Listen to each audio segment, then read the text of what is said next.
Bem-aventurados os que choram, porque serão consolados.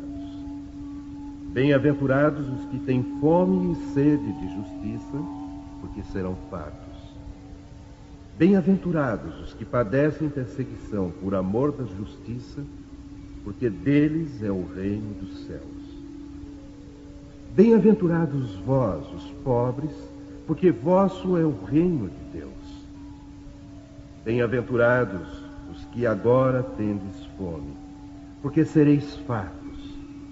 Bem-aventurados vós, que agora chorais, porque rireis.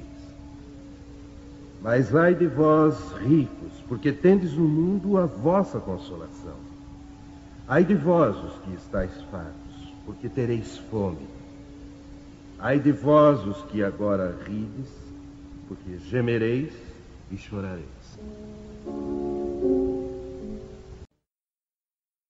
O suicídio e a loucura.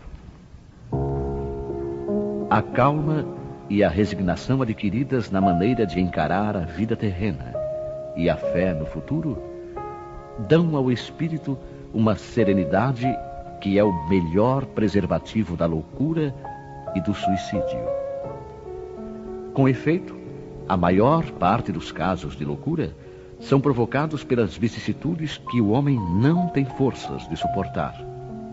Se, portanto, graças à maneira por que o Espiritismo o faz encarar as coisas mundanas, ele recebe com indiferença e até mesmo com alegria os reveses e as decepções que em outras circunstâncias o levariam ao desespero, é evidente que essa força que o eleva acima dos acontecimentos preserva a sua razão dos abalos que o poderiam perturbar.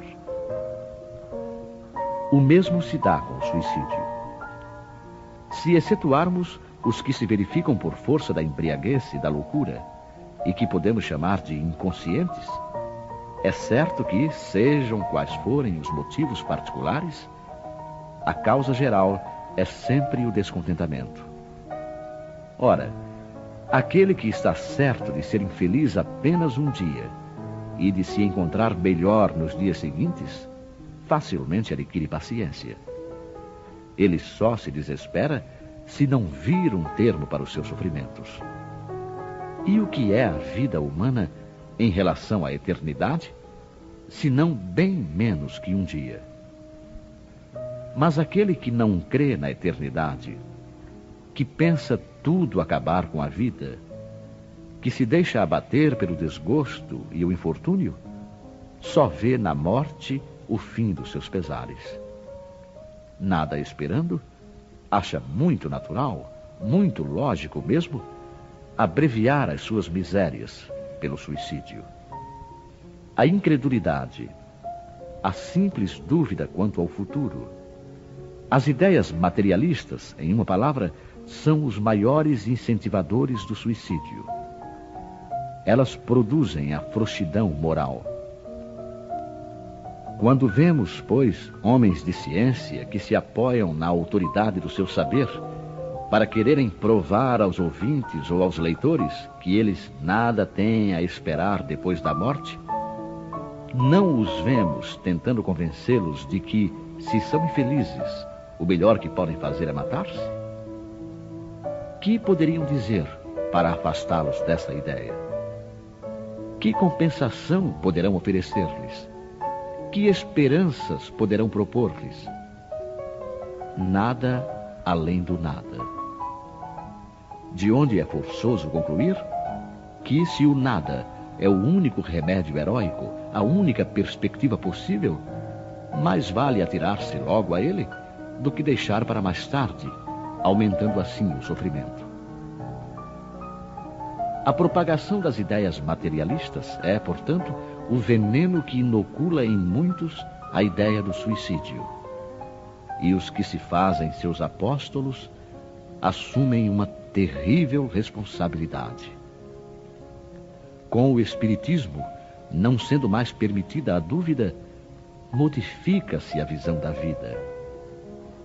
O crente sabe que a vida se prolonga indefinidamente para além do túmulo, mas em condições inteiramente novas.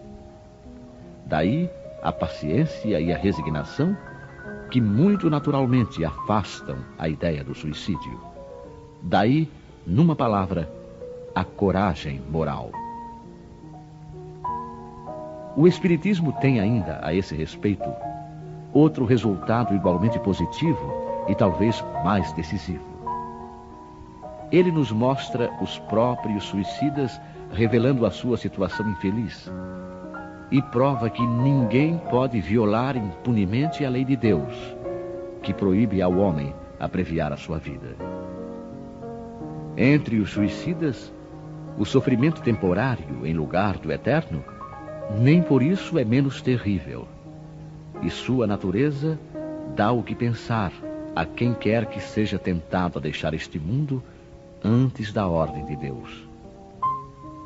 O espírita tem, portanto, para opor à ideia do suicídio, muitas razões. A certeza de uma vida futura, na qual sabe que será tanto mais feliz, quanto mais infeliz e mais resignado houver sido na terra. A certeza de que, abreviando sua vida, chega a um resultado inteiramente contrário ao que esperava, que foge de um mal para cair noutro ainda pior, mais demorado e mais terrível, que se engana ao pensar, ao se matar, que irá mais depressa para o céu, que o suicídio é um obstáculo à reunião no outro mundo com as pessoas de sua afeição que lá espera encontrar. De tudo isso resulta que o suicídio, só lhe oferecendo decepções, é contrário aos seus próprios interesses.